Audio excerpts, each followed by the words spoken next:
పథకం కోసమే కాదు కానీ ఆంధ్రప్రదేశ్ ఆల్రెడీ చంద్రబాబు నాయుడు గారు ఆల్రెడీ ఫర్ సేల్ పెట్టేసినాడు. సో దాని నుంచి ఏదన్నా తీసి ఇవ్వాలి అనే ఉద్దేశం మొదటి నుంచి కూడా మా పార్టీ వాదన అదే. మేము దగ్గర ఎవ్రీ ఇయర్ ఈ పథకాలు ఈ సంక్షేమ కార్యక్రమాలు అమలు చేయాలి అంటే 70,000 కోట్ల దాకా అవుతుంది. అది ఆంధ్రప్రదేశ్ రెవెన్యూ చూసుకొని ఆదాయాలు చూసుకుంటే ఆ పథకాలు ఇబ్బంది అవుతుందనే ఉద్దేశంతోనే మేము అట్లా నోటికి వచ్చినట్టు చెప్పలేదు. చంద్రబాబు నాయుడు గారు నోటికి వచ్చినట్టు చెప్పి ఈరోజు ఎప్పుడైతే హామీలు అమలు చేయాలనుకున్నప్పుడు వచ్చేకల్లా రాష్ట్రాన్ని అమ్మేయాలా ఇది అమ్మేయాలా అనేది చెప్తున్నాడు. ఆల్రెడీ ఆంధ్రప్రదేశ్ రాష్ట్రాన్ని చంద్రబాబు నాయుడు తెలుగుదేశం పార్టీ కూటమి ప్రభుత్వం ఫార్ సేల్ పెట్టేసింది. దాంట్లో భాగంగానే మొన్న కూడా చూసినాము 1,90,000 కోట్ల రూపాయలకు సంబంధించి ఏపీఎండిసికి సంబంధించినవి కూడా కేవలం ఒక 9,000 కోట్ల కోసం ఈ మైన్స్ అన్ని కూడా గ్యారంటీగా పెట్టే సందర్భం కూడా చూడడం జరిగింది.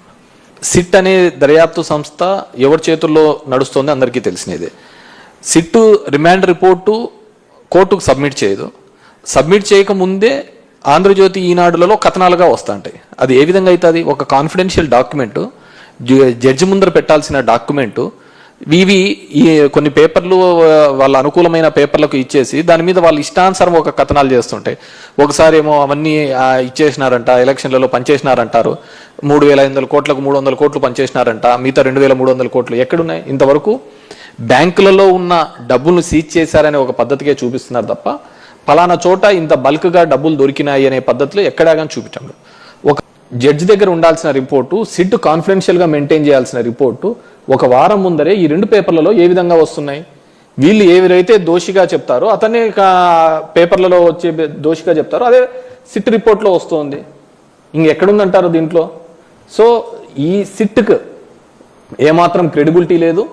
ఖచ్చితంగా పెట్టే దొంగ కేసులే. మీరు బాగా చూసినారు అంటే పోలీసులో కోర్టుకు వెళ్ళాము. ఎంత దౌర్భాగ్యమైన పరిస్థితి అంటే court has given guide lines, మీరు ఈ విధంగా చేయండి అని చెప్పేసి. డెమోక్రటిక్ సిస్టంలో ఈ విధంగా పోండి అని చెప్పినా కానీ అక్కడ ఉన్న పోలీసులు అది చేయలేకపోవడం జరిగింది. మేము కంటెంప్ట్ కూడా వేయడం జరిగింది.